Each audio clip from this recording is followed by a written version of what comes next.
রূপ যৌবন কয় মুহূর্তের জন্য? এই দেহ বাল্যকালে কি ছিল, যৌবনে কি হইয়াছে, আবার পৌঢ় বার্ধক্যেই বা কি হইবে? এরূপ পরিবর্তনশীল দেহের পরিণাম কি, তাহাও ভাবিয়া দেখা উচিত। ওই যে জীর্ণা শীর্ণা বৃদ্ধা মৃত্যুশয্যায় শয়ন করিয়া, ওই বৃদ্ধাও অবশ্য যুবতী ছিল, কিন্তু এখন কি হইয়াছে? আবার যৌবনেও রোগ উৎপত্তি হইয়া এই সুন্দর দেহকে পচাইয়া ধসাইয়া প্রেতের অধম করিয়া দিতে পারে। তাহার জন্য আর আসক্তি কেন? মৃত রমণীর কঙ্কাল দেখিয়া বিচার করিবে, এই নারীর পরিণাম। সেই মুখরবিন্দই বা কোথায়, আর কোথায় বা ঈদৃশী অবস্থা? এই কঙ্কালের মধ্যে তাহার কিছু চিহ্ন দেখিতে পাইতেছ কি? এখন ভাবো দেখি, যাহা সুধার ন্যায় সমাদরে পান করিতে, সেই অধর মধু কোথায়? সেই মধুমাখা সুমধুর আলাপই বা কোথায়? এবং সেই মদন ধনুর বিলাসের ন্যায় ভ্রুভঙ্গির বিলাসী বা কোথায়? জীব রাগান্ধ হইয়া চর্মাবৃত এই কঙ্কালকেই কত মধুমাখা দ্রব্য মনে করিয়াছ।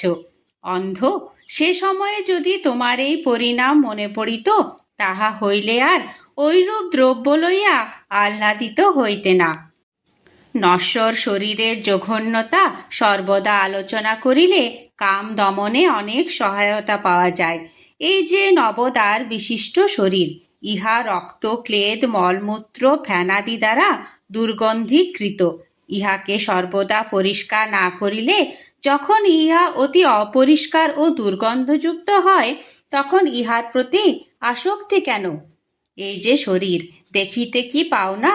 ইহা ব্রণযুক্ত দুর্গন্ধি চর্মজড়িত শত শত কৃমিপূর্ণ মূত্র বিষ্ঠানুলিপ্ত, ভিন্ন ভিন্ন বয়সে ভিন্ন ভিন্ন রূপ ধারণ করিয়াছে।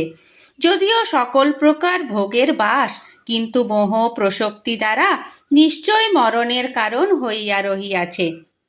ইহাই ক্ষয়ের দ্বার, যদ্বারা সর্বপ্রকার যৌবন ও ধন একেবারে সমূলে বিনষ্ট হয়। যাহা কতগুলি রক্ত মাংস ক্লেদ কঙ্কাল মলমূত্র শ্লেষ্মা ও লালা প্রভৃতি সমষ্টি, তাহাতে যাহার আসক্তি, তাহার রুচি যৎপরনাস্তি জঘন্য। যে বিষ্ঠার কৃমির ন্যায় ঘৃণিত বিষয়ের মধ্যে সন্তরণ করিতে ভালোবাসে, তাহাকে প্রেত পিশাচ ভিন্ন আর কি বলিব। জয় গুরু।